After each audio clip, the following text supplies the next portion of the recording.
And what was worse about this, Mr. Chairman, was the fact that there were American flags hanging all over these facilities, that children were being separated from their parents in front of an American flag, that women were being called these names under an American flag. Mr. Chairman, it needs to be noted into record. I spoke to CPB agents, even though they told us not to speak to them too. Remember that? And I said, what do you think we need to do because you guys are overwhelmed? They said, one of them, stop sending money, it's not working. Another one said, I wasn't trained for this. I am not a social worker. I am not a medical care worker. He actually said, I want to be at the border. That's what I was trained to be at. The last one, Mr. Chairman, the separation policy isn't working, he said. Hey there, Patriots. This is True Outlaw Patriot here, coming at you with a quick one. I just thought I'd go at this a little bit. What you're seeing there was some video back from 2019, I believe, when the A.O.C. and Talib were all tears and boo-hoo, you know, crying, and, you know, the immigrants and the illegals that are coming in and they're being separated from their children, and, you know, women being treated like crap, you know, right under the American flag. And, you know, and don't get me wrong, I mean, there's a lot of sick things going on at the border, and it just hasn't stopped, you know. Something that the Republicans were trying to fight for, like, really, really hard. But, I mean, they blew it out of proportion, the Democrats, back in 2019. And, you know, I wonder if she still feels the same at this point. You know, we're in August of 2023. Excuse me. And this is what's going on. New York City, and this is what I'm covering this Monday morning. I took this video at around 4:30 this morning outside the Roosevelt Hotel in Manhattan on 45th Street. This is actually on 46th Street, but I'm just showing on this side to show the line of migrants that are sleeping on the sidewalk. Now, these are asylum seekers. They arrived in New York City a couple of days ago, hoping to get processed at the Roosevelt Hotel. Now, this was an iconic hotel. It's been in movies, but it shut down about 3 years ago and reopened earlier this year as an intake center for asylum seekers. Now, this weekend, they were at capacity, so these migrants were left to sleep on the sidewalk. You can see the only thing separating them from the concrete is cardboard. Except for these folks here, you can see them sleeping right on the concrete, right on the sidewalk. Yeah, so that's, you know, just a little bit of where, you know, where we're at today.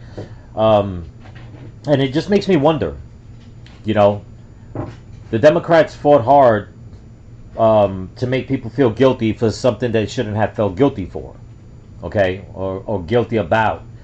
And that was, you know, separating illegal immigrants' parents from their children, when the data has shown that a lot more predatory people crossing the border are using kids as a scapegoat. And as I said in my other videos, over about 2 months ago, it was estimated that 85,000 migrant children were missing. Not displaced with other families and they don't have any information. No, 85,000 out of about 300,000 have gone completely missing. Missing. So I wonder if she still has those same tears, those crocodile tears, you know, inside of her to care. Because I don't know if anybody's noticed, A.O.C. has not been in the spotlight in the past few months. And I wonder if anybody's noticing that. I wonder if anybody in New York is noticing that, you know, especially in her district. You know, while migrants are coming in by the tens of thousands into New York, they're upsetting the locals in their neighborhoods. They're setting up tent cities, you know, busing in men. I mean, one tent city has 1,000 illegal men living there. No women, no children, just men, which is not too far from elementary schools. And, you know, it's a quiet neighborhood, diverse neighborhood, but very quiet.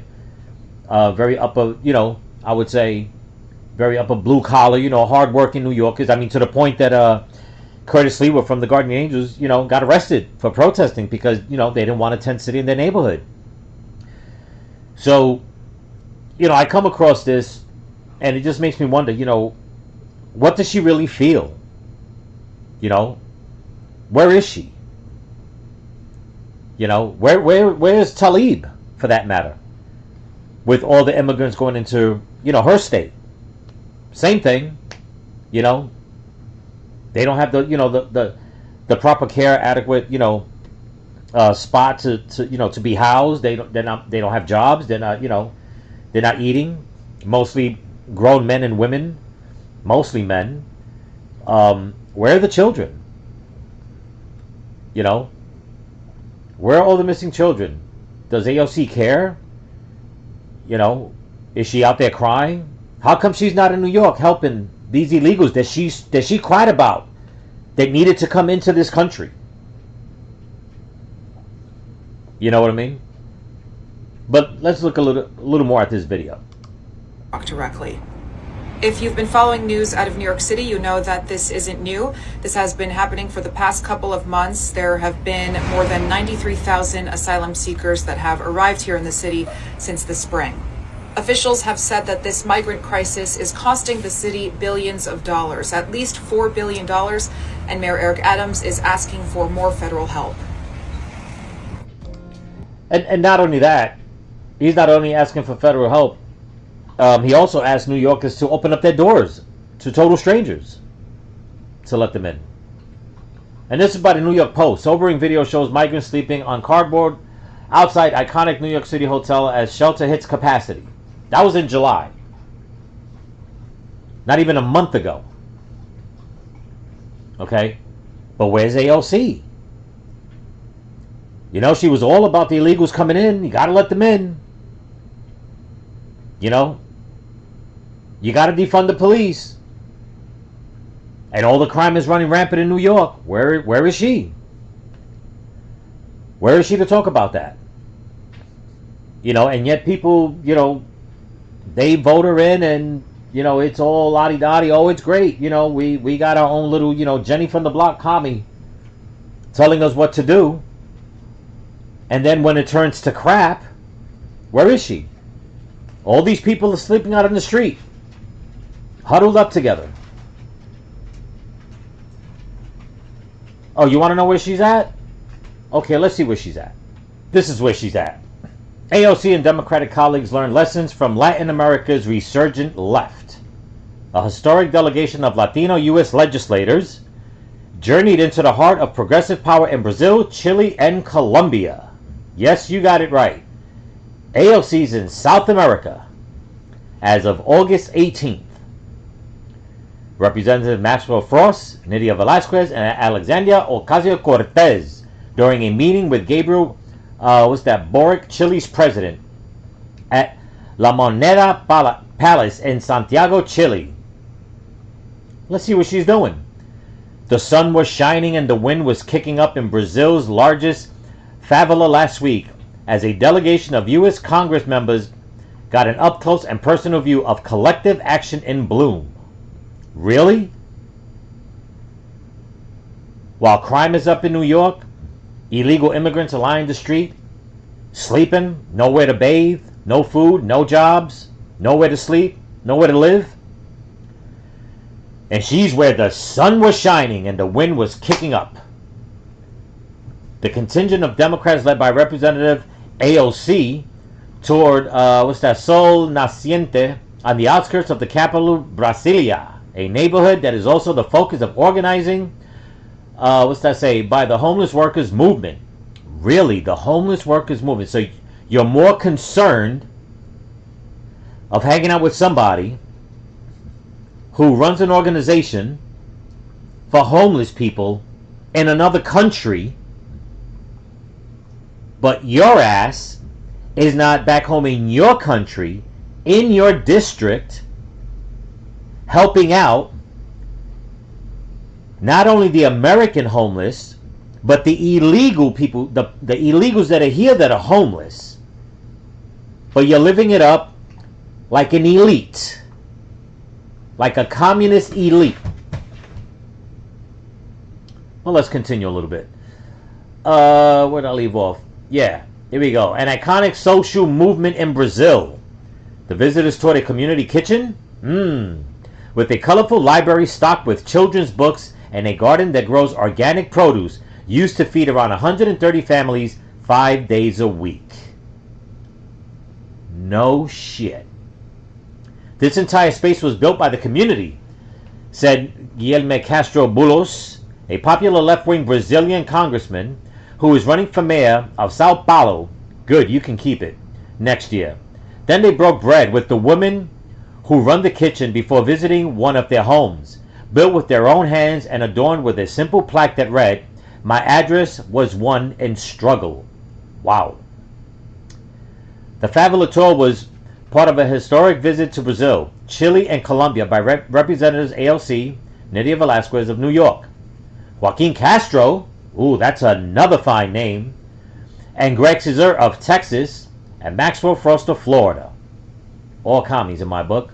Along with Senator Bernie Sanders, thank you, Chief of Staff, Misty Rebick, sponsored by the progressive think tank, the Center for Economic and Policy Research. The week-long mission was an immersive whirlwind foray into the heart of progressive power in 3 countries that have recently seen their government swing from right to left. Well, ain't that a bitch? So here are the commies from our country visiting commies from another country, and yet not too long ago they were crying to let all the poor people in. And now those poor people are on the street, poor Americans having a hard time to eat themselves, while these commies are breaking bread. Don't they look pretty? Don't they look all clean and dapper? You know, some gold over here, a little bit of bling. You know, she's got her forehead nice and shiny. He needs a cut, but, you know, that's neither here nor there. And yet, this is what the people voted for. The message was clear from the dusty streets of a Brazilian favela to FaceTiming with presidents and other top dignitaries. There is nothing dignified about these people. The group was there to listen and chart a new course for relations between the United States and Latin America. And if they have their way, they're going to get there soon. It'll be A.O.C., the commie dictator, with Bernie Sanders running shit atop a penthouse in New York, while they look down at all the peasants, all the American peasants down in New York, fighting against all the illegals for a spot on the street to sleep. You feel me?